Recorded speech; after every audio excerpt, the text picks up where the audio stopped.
Hello दोस्तों, स्वागत है आपका आपके अपने यूट्यूब चैनल दीपक चौहान सर में। दोस्तों, ये चैनल एमपीपीएससी व व्यापम की परीक्षाओं की तैयारी हेतु आवश्यक महत्वपूर्ण टॉपिकों पर वीडियो बना रहा है। अतः अपने दोस्तों के साथ इसे शेयर जरूर करें और अगर आप इस चैनल पर नए हैं तो इसे सब्सक्राइब करें, वीडियो देखें, लाइक करें और दोस्तों के साथ शेयर करें। दोस्तों, अंतर्राष्ट्रीय संगठन सीरीज़ का यह चौथा वीडियो है। इस वीडियो में हम विश्व बैंक अर्थात IBRD और IMF के बारे में बात करेंगे। तो चलिए दोस्तों, शुरू करते हैं आज का ज्ञानवर्धक वीडियो। दोस्तों, सबसे पहले बात करते हैं विश्व बैंक की। दोस्तों, 7 जुलाई 1944 को अमेरिका के न्यू हैम्पशायर के ब्रेटन वुड्स में एक सम्मेलन का आयोजन हुआ। सम्मेलन को हम ब्रेटन वुड्स सम्मेलन के नाम से जानते हैं। इसी सम्मेलन में पुनर्निर्माण और विकास के लिए अंतर्राष्ट्रीय बैंक अर्थात IBRD और अंतर्राष्ट्रीय मुद्रा कोष की स्थापना पर सहमति बनी। इस सम्मेलन में 44 देशों ने भाग लिया था। बाद में IBRD का नाम बदल करके विश्व बैंक कर दिया गया। इस सम्मेलन में विश्व बैंक और IMF दोनों की स्थापना हुई थी, इसलिए इन्हें ब्रेटन वुड्स ट्विंस या सिस्टर इंस्टीट्यूट के नाम से भी जाना जाता है। आइए पहले हम विश्व बैंक की बात कर लेते हैं। दोस्तों, विश्व बैंक की स्थापना का मुख्य उद्देश्य गरीब देशों या विकासशील देशों के डेवलपमेंट प्रोग्राम को बढ़ावा देना है हेतु ऋण उपलब्ध कराना है। यहाँ पर डेवलपमेंट प्रोग्राम से हमारा आशय है बांध बनाना, सड़क, पुल, इंफ्रास्ट्रक्चर खड़ा करना और शिक्षा स्वास्थ्य की योजनाओं से। जैसे हाल ही में रेलवे के विकास के लिए भारत सरकार द्वारा विश्व बैंक से ऋण लिया गया है। दोस्तों, विश्व बैंक की स्थापना जुलाई 1944 को हुई, जिसका मुख्यालय वॉशिंगटन में स्थापित किया गया। इसके महानिदेशक हैं डेविड मालपासा। वर्तमान सदस्य संख्या है 189 तथा इसके दो महत्वपूर्ण अंग हैं IBRD अर्थात अंतर्राष्ट्रीय पुनर्निर्माण और विकास बैंक तथा अंतर्राष्ट्रीय विकास संघ। इन दोनों को मिलाकर ही इसे विश्व बैंक कहा जाता है, इसलिए आप इसे ज़रूर ध्यान रखें। आगे चलते हैं दोस्तों, विश्व बैंक की स्थापना के प्रमुख उद्देश्य और कार्यों के बारे में बात करते हैं। तो पहला उद्देश्य है विश्व बैंक एक अंतर्राष्ट्रीय वित्तीय संस्थान है जो गरीब देशों के विकास हेतु ऋण उपलब्ध देता है। देखिए दोस्तों, यहाँ पर गरीब देश और विकासशील देशों को ही यह बैंक लोन प्रोवाइड करता है, विकास या विकसित देशों को नहीं। विश्व में गरीबी की दर को 2030 तक 3% तक लाना है। आर्थिक रूप से पिछड़े लोगों की आय को 40% तक बढ़ाना है। गरीब देशों के विकास हेतु अधिक समय के लिए ऋण उपलब्ध कराना। दोस्तों, ये ध्यान रखिएगा कि विश्व बैंक के जो ऋण अवधि रहती है वो अधिक होती है IMF से। ये जरूर ध्यान रखें आप। कठोर शर्तों पर ऋण देता है, अर्थात डेवलपमेंट प्रोग्राम जो भी आपका चल रहा है, जैसे बांध बनाना है तो उस बांध से आय अर्जित होगी या नहीं होगी, उससे विकास होगा या नहीं होगा, इन शर्तों पर ये ऋण उपलब्ध कराता है। दोस्तों, ध्यान रखिए कि विश्व बैंक केवल डेवलपमेंट प्रोग्राम के लिए ही लोन उपलब्ध कराता है। आगे चलते हैं दोस्तों, विश्व बैंक के अभिकरणों के बारे में बात कर लेते हैं। तो इनमें 5 प्रमुख अभिकरण हैं। पहला है the international bank for reconstruction and development, इसे ही IBRD कहा जाता है।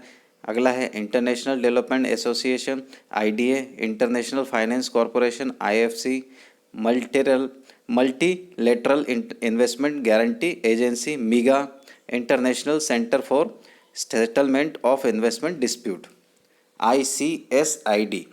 आगे चलते हैं दोस्तों, इनके बारे में थोड़ा डिटेल में चर्चा कर लेते हैं।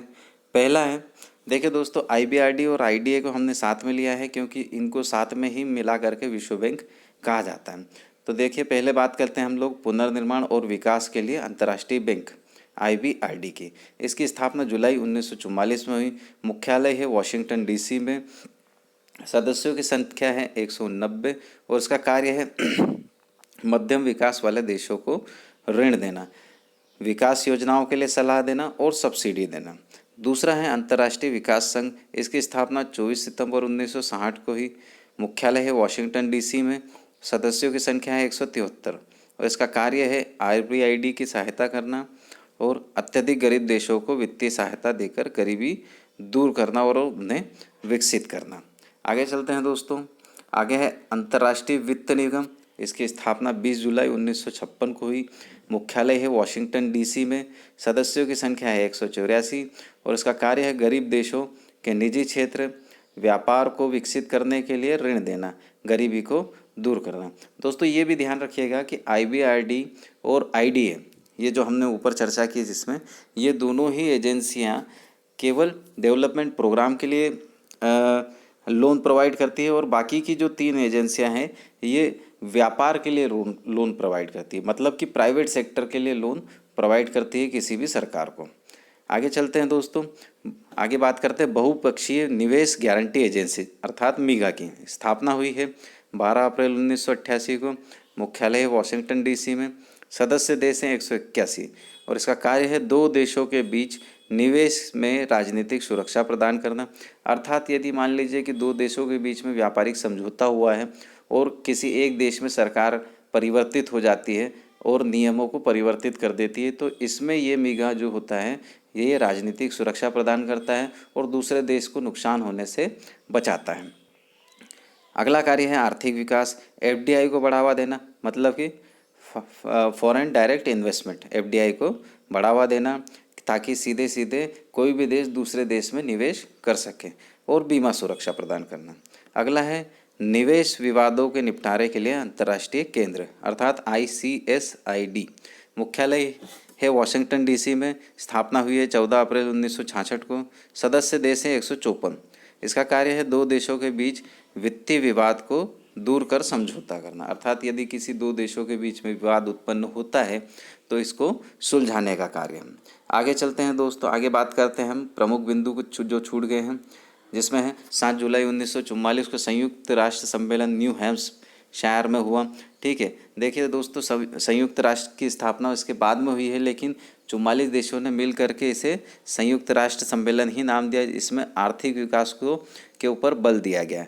ठीक है दोस्तों, इसे ब्रिटेन वुड्स सम्मेलन कहा गया। ठीक है, ये जगह अमेरिका में है। इसी सम्मेलन में पुनर्निर्माण और विकास के लिए अंतर्राष्ट्रीय बैंक IBRD और अंतर्राष्ट्रीय मुद्रा कोष IMF की स्थापना व सहमति बनी। भारत इसके संस्थापक सदस्यों में से एक था।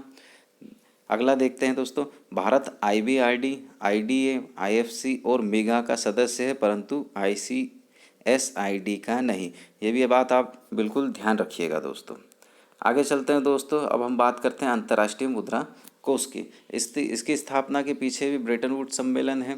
ठीक है दोस्तों, तो आपको ध्यान रखना है कि ब्रेटन वुड्स सम्मेलन से 2 एजेंसियों की स्थापना हुई है। पहली है विश्व बैंक IBRD और दूसरा है IMF अर्थात अंतर्राष्ट्रीय मुद्रा कोष। इसकी स्थापना हुई है 27 दिसंबर 1945 को। मुख्यालय है वाशिंगटन DC में। सदस्य देश हैं वर्तमान में 189। ध्यान रखिएगा दोस्तों, जब भी कोई देश IMF का सदस्य बनता है तो वो विश्व बैंक का सदस्य अपने आप बन जाता है। इसके प्रबंधक निदेशक है क्रिस्टलिना जॉर्जिया और चीफ इकोनॉमिस्ट है गीता गोपीनाथ। यह एक भारतीय मूल की अमेरिकी नागरिक है। आगे चलते हैं दोस्तों, इसके प्रमुख बिंदुओं पर चर्चा करते हैं। इसका कार्य है सदस्य देशों को कम अवधि के लिए ऋण उपलब्ध कराना। देखिए दोस्तों, विश्व बैंक जो था वो अधिक अवधि के लिए लोन प्रोवाइड करवा रहा था और IMF जो है कम अवधि के लिए लोन दे रहा है। आगे चलते हैं, अंतर्राष्ट्रीय व्यापार व सतत आर्थिक विकास को बढ़ावा देना तथा बैलेंस ऑफ पेमेंट की परेशानी से जूझ रहे देशों को ऋण देना। इसका अर्थ है दोस्तों, बैलेंस ऑफ पेमेंट का अर्थ है कि कोई देश जब दूसरे देश के साथ व्यापार करता है और आयात करते हुए माल के बदले में मूल्य चुकाने में असमर्थ पाया जाता है तो IMF उसे ऋण दे करके मूल्य का संतुलन स्थापित करती है। इसे ही BOP या बैलेंस ऑफ पेमेंट कहा जाता है। अगला पॉइंट है दोस्तों, स्पेशल ड्रॉइंग राइट्स। इसका अर्थ है जब किसी देश को ऋण दिया जाता है तो उसे अपनी मुद्राओं में दिया जाता है, जैसे US डॉलर, जापानी yen, euro, British pound, Chinese renminbi में भुगतान किया जाता है। अगला है दोस्तों, भारत संस्थापक सदस्यों में से एक था। IMF का सदस्य बनने पर विश्व बैंक की सदस्यता भी मिल जाती है। दोस्तों ध्यान रखिएगा, अगर IMF छोड़ता है, अंतर्राष्ट्रीय मुद्रा कोष की सदस्यता छोड़ता है कोई देश, तो विश्व बैंक की भी सदस्यता उसे छोड़नी होती है। आगे चलते हैं दोस्तों, आगे हम इन दोनों में 3 प्रमुख अंतर देख लेते हैं, विश्व बैंक और अंतर्राष्ट्रीय मुद्रा कोष में। पहला अंतर है देश के विकास हेतु ऋण देता है अर्थात डेवलपमेंट प्रोग्राम जैसे बांध, सड़क या स्वास्थ्य शिक्षा के लिए लोन देता है। और अंतर्राष्ट्रीय मुद्रा कोष जो है देश की आर्थिक स्थिति खराब होने पर ऋण देता है अर्थात यदि व्यापारिक संतुलन ना हो, बैलेंस ऑफ पेमेंट बिगड़ रहा हो तो यह लोन प्रोवाइड करवाता है। दूसरा है अधिक समय अवधि के लिए लोन देता है कौन? विश्व बैंक। और अंतर्राष्ट्रीय मुद्रा कोष का कम समय के लिए लोन देता है। विश्व बैंक की जो शर्तें होती है वो कठोर होती है और अंतर्राष्ट्रीय मुद्रा कोष की जो शर्तें होती है वो आसान होती है। दोस्तों ध्यान रखिएगा कि अंतर्राष्ट्रीय मुद्रा कोष उन देशों को भी लोन देता है जो वापस देने की कंडीशन में नहीं होते हैं। अर्थात मान लो कोई बहुत ही ज़्यादा गरीब देश है, उसको अपनी अर्थव्यवस्था चलाने के लिए कुछ पैसों की आवश्यकता है, तो IMF उसे लोन देगा और वो वापस आने की कोई गारंटी नहीं लेगा। तो दोस्तों ये था आज का वीडियो। इसमें हम लोगों ने विश्व बैंक और अंतर्राष्ट्रीय मुद्रा कोष की बात की। उम्मीद है आप लोगों को यह वीडियो पसंद आया होगा। दोस्तों अगर आपको यह वीडियो पसंद आया है तो आप इसे लाइक करें, शेयर करें और अपने दोस्तों के साथ में शेयर करें, कमेंट भी करें अगर आपको कुछ लगता है। और आने वाले समय पे हम लोग अंतर्राष्ट्रीय संगठन के सीरीज़ में और भी कुछ संगठनों के बारे में चर्चा करेंगे और उसके बाद में नए नए वीडियो आपके लिए लाते रहेंगे। तो बने रहिएगा दीपक चौहान सर चैनल के साथ में। वीडियो देखने के लिए थैंक यू।